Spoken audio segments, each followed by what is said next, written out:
All right, having covered the basics of the how and why I move, I'm going to apply this principle of propelling myself forward with my sword foot in order to move forward. I'm going to show you how that same principle applies to moving both forwards and backwards.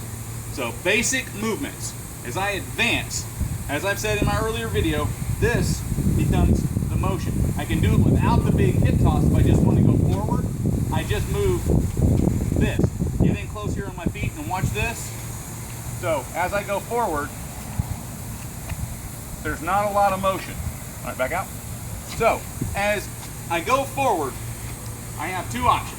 I can do a short step or I can advance long.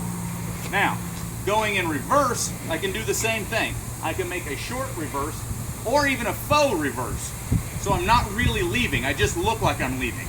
And that's where I come here and I start to bring my foot back because I'm gonna do a replacement kick like this to leave. That's a standard retreat. So I can come back and then advance forward because I'm loading up this spring. I'm loading up this muscle. I'm powering it up here in order to throw that shot.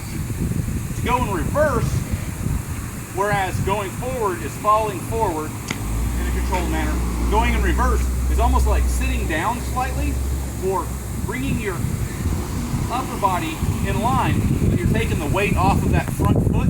And as that weight starts to leave this front foot, I replace my feet so that where I had this erect pillar here that was keeping me in balance with no weight here, I've now replaced it with this front foot. Okay? So watch that again. So I go from here, right, where the weight hits fully on my back foot, towards on my front foot. All right? Now watch that in speed is like this. Watch it again. So I'm trying to kick this foot, my back foot with my front foot heel. All right? That's going backwards. Now I don't actually kick my feet, I don't want my feet that in line, but it's a good way to find out if you're doing the motion correctly.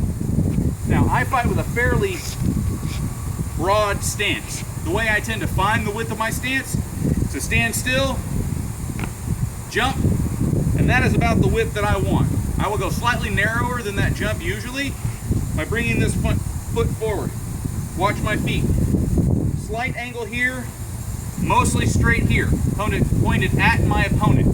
So if you, person watching this video, are my opponent, you'll see my foot is pointed at you. This foot is pointed slightly to the offside, if you're a right-handed fighter, of your shield, just to the outside of your shield.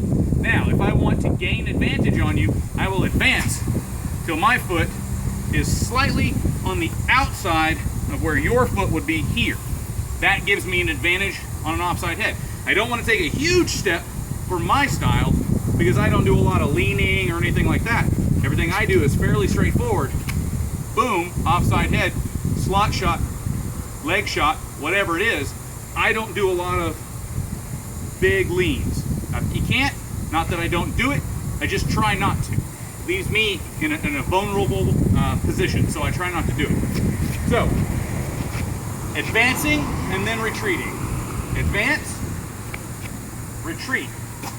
Advance, retreat. Advance, throw a shot. Retreat, throw a shot. All of it works together.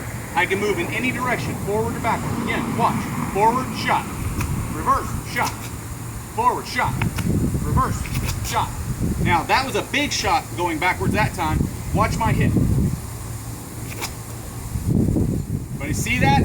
So I come forward here, I'm throwing a shot and then leaving shortly after the shot power has left my leg and has entered into my upper body and then coming out through my arm. I don't want to try and throw the arm and then leave. I want to throw all of this forward, leave, and let that energy continue out through the end of my sword. So it takes some timing, takes some getting used to.